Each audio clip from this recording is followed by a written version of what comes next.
And this little gem was in one of them. I believe it was Hobbycraft. And it's a little candy mould. Basically, it's for sugar.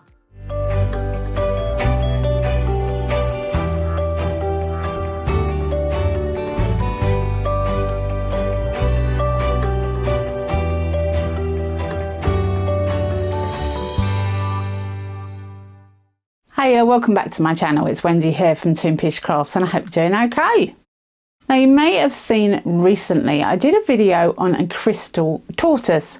Well, in that video I tried out one of Emma's flakes. Now that's the tiny turner, and I do sell her pigments and her flakes now on toonpish.com, but I haven't tried out all of the colours. So in this video I'm going to see what all Emma's flakes look like and maybe make something with it as well.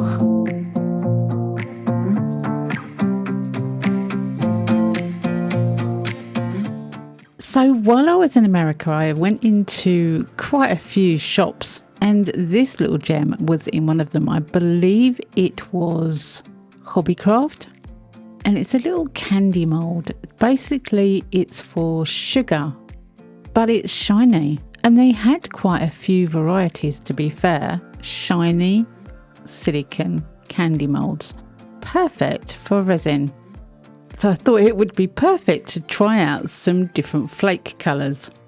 Now, as I know how messy I am, I decided to cover up majority of the mould so that I've only got one little space showing. Therefore, I don't have to really worry about static of these flakes, because they are static and they do fly. I don't have to keep cleaning up the other parts of the mould if I cover them up and they don't get dirty in the first place. So I'm going to be doing that with every single colour that I try. As they say, prevention is better than cure. So with the first little robot, I'm going to use the colour Gin. Now you can see from the outside it's a blue-purple. But this is where I get to feel how the flakes work and whether you need a lot or a little, and how big the flakes actually are and whether they're easy to apply. Now this is an average size flake. It took the same sort of amount of time that you would normally use to apply flakes to a mould. And it's a beautiful dark purple. It's kind of an indigo colour. This is one of the colours that comes from the 6-pack of colours, but it can also be purchased separately, as all the colours can. Now I'm not going to put you through the whole process of me doing this with every single colour. I'm going to give you the brief outline of each colour and a quick description of how big the flakes are, because some of them, this is after the fact, I know that some of them are more powdery than flaky. So we'll get to that bit. So moving on to the second colour, and this is Chimera, I believe you pronounce it.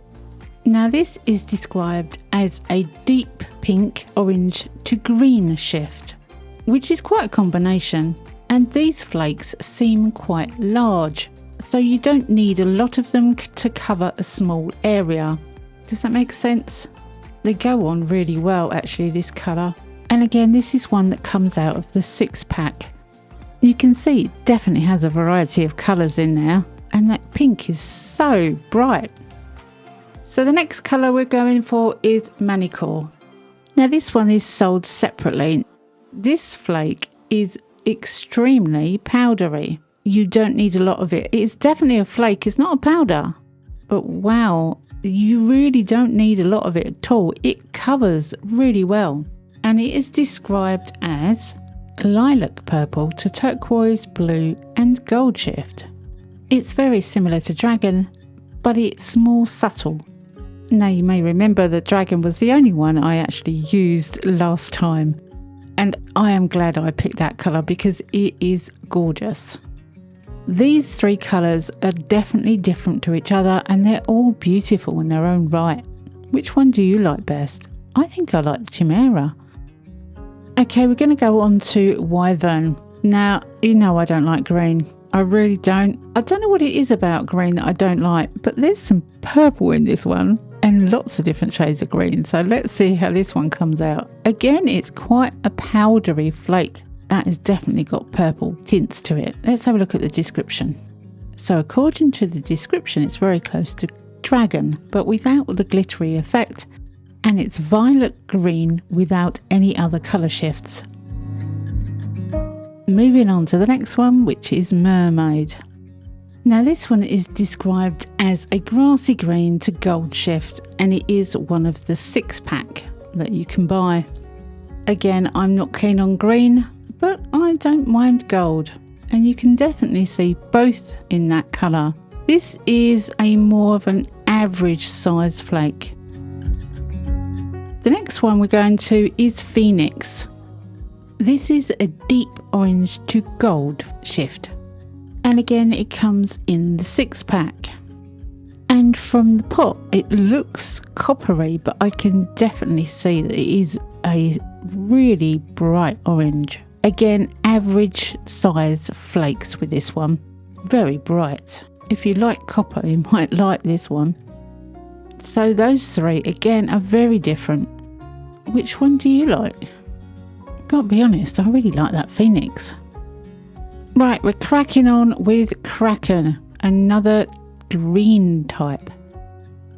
This is another one in the 6-pack, and it is described as a dark green to blue shift. Average size flakes, spreads well. I don't like green, I wish I did, but at least it's got a bit of blue in it. So the next one is Harpy.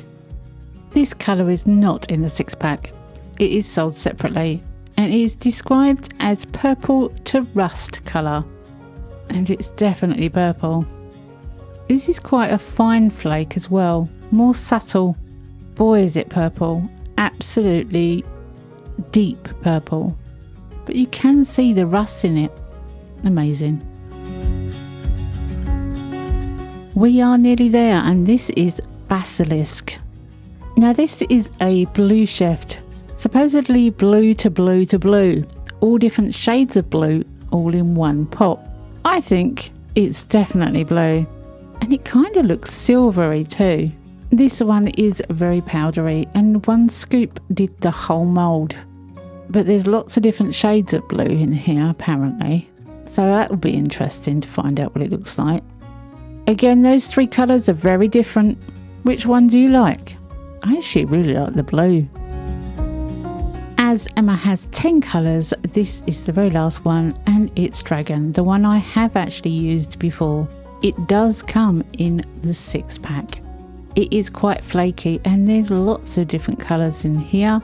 So let's see what the actual official description of this is. Officially, it's vibrant deep purple with pinks and turquoise. What a combo. So all 10 of them are officially in the mould.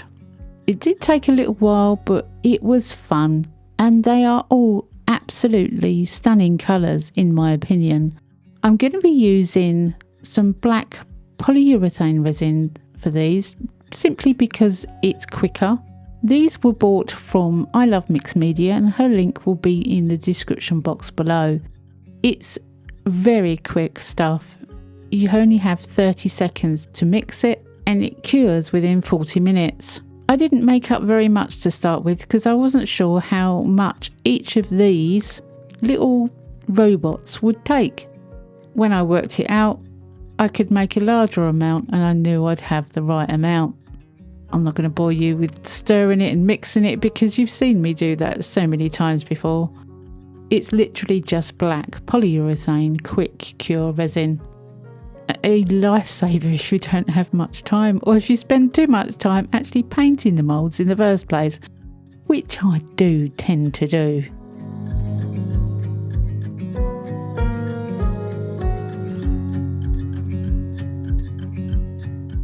"40 minutes later, and it's exciting to find out what these colours look like with black behind them. This one is Gin. Dark blue with a red flash. It's kind of purple to me. I just know I love it. Chimera, now this is stunning. It has the gold green effect going on, and it's a very bright pink. Manticore is a beautiful colour shift with a purple and turquoise shift. And quite similar is Wyvern, but I would say that was more turquoise with a purple shift. Then you have Mermaid, which is gold and green, like it said it is. I would say the gold shimmers more than the green, thankfully. Phoenix, I think this one is one of my favourites. Now I'm going to have to talk to Emma and see if she can do a bright red one. How cool would that be? Kraken, a green, and it is green, you can't odds that. It's got a blue tint to it though. And this purple and rust harpy, I mean, wow. I'd say the rust was very coppery. The blue definitely is blue, and you can see different shades in that basilisk. And the dragon, well, it's got everything in there, I think. Pink, blue and turquoise. Absolutely gorgeous. So those are the 10 colours of Chameleon flakes available at this time, with black behind them. Now I did do a set with white behind them, and unfortunately they didn't come out too well. But then I didn't think they would do with white behind them. This was white polyurethane resin, and it didn't pick up the flakes very well, and that gave it a patchy appearance. But white behind any flakes or chameleon powder is not recommended anyway. But I thought I'd try it and show you the results. You can see they look tatty and worn and old, just like me really, but they should be like the top row, bright and shiny.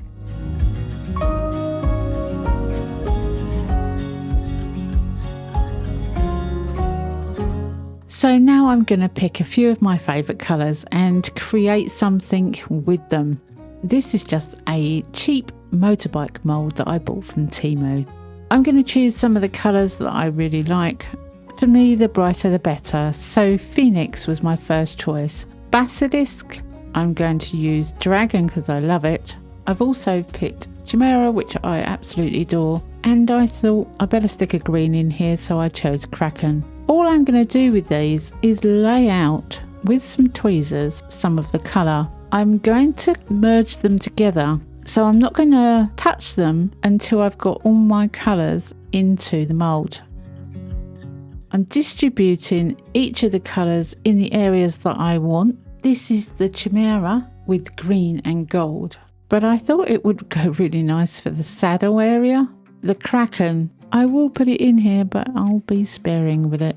It's just going to go in a couple of areas, sadly. I know all you green lovers out there hate me, but I'm so sorry.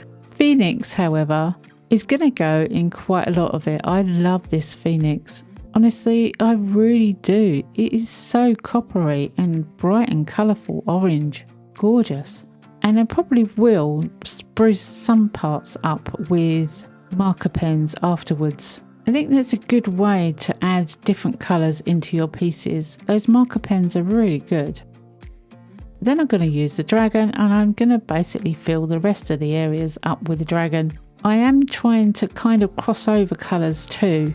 This is going to be a bit of a throw it all in and see what happens, like Claire. Claire loves throwing it all in, and I have no problem with doing that myself. This looks very bright, colourful and Christmassy to me, and after pushing it all down and burnishing it into the mould, this is what I got, and I think it's rather funky. You can't say that's not bright and colourful. I think it went through a rainbow puddle. I'm going to backfill it with 2-part epoxy resin and use Vista black pigment. Instead of using polyurethane black, this gives me more time to get into all those little areas and get rid of any stuck bubbles that could be in there. This bike is full of detail, and I don't want any bubbles appearing when I demould. The black will definitely help the colours pop, and the 2-part epoxy resin gives me a chance to get it right. This is not going into my pressure pot, it's just going to sit on the side. Let's resin is a brilliant resin at getting rid of surface bubbles, but if there's stuck air in a point, it's not going to get rid of that. You have to get rid of it yourself. Now we're 14 minutes into this video, and I just want to say thank you for staying with me. And if you're still here, maybe you'd like to see more of this sort of content. So think about subscribing. It doesn't cost anything and it does help my channel out. And if you do like the video, a thumbs up would be great. That will help other people get to see the video and helps us creators create more. As a creator, I just love to inspire people, and I hope you get something out of this video. Once that's all done, I spray it with isopropyl alcohol and cover it up to let it cure.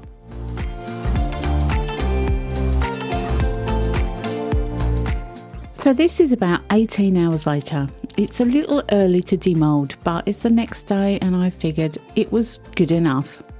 And I wanted to see what the bike came out like. For a cheap mould, this mould is actually quite sweet.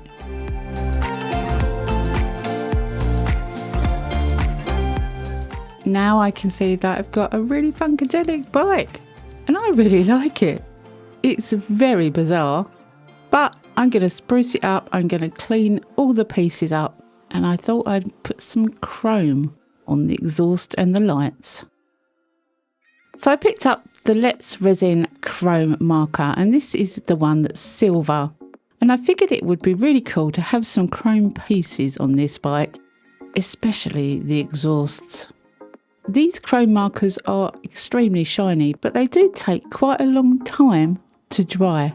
If you do use these markers, set them aside and give them a while to dry. You can get fingerprints accidentally in them if you don't give them the right time to dry. So just be patient.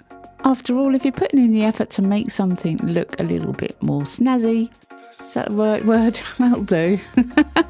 Then you might as well give it a little time to dry too. Now I wanted to use this bike in something a little bit different. So I went on to Creative Fabrica and I downloaded some artwork for 3D laser cutting. Now, not everybody has a laser cutter and I understand that, but I just wanted to share with you what I did with it. So I downloaded the laser cut files for the bike scene and I divided it up into pieces so that I could ignore some parts and just have one part that was the right size for the piece of basswood that I had in my machine. Then I set it all up so that it was set for 3mm plywood on a triangular prism, and I let my machine do the work for me. I do love my xTool M1. I don't do enough with it really, but it's fun to play around with, and I'll link in the top right hand corner when I first tried out this machine. It's a lot of fun. This is obviously speeded up, but it was cutting out 4 or 5 different pieces so that I could make a 3D image. I then took those pieces to the garage and I sprayed them with spray paint. That was a lot of fun too. I then glued them all together and put the bike on the front. And this was the end result, and I absolutely love it. I had so much fun with this. I love the different wacky colours of the bike. I love the scene. I love that it's 3D and I stuck it all together and I sanded and glued, and it was a lot of fun, and it sold almost immediately. So I'm happy with that too. It's now gone to its forever home. Anyway, I hope you've enjoyed this video. I know it's been a little long-winded, but it's got a lot in it. Come back and see me next week because you never know what I'm going to be up to. I never know what I'm going to be up to. Have a great week. Happy crafting and bye for now.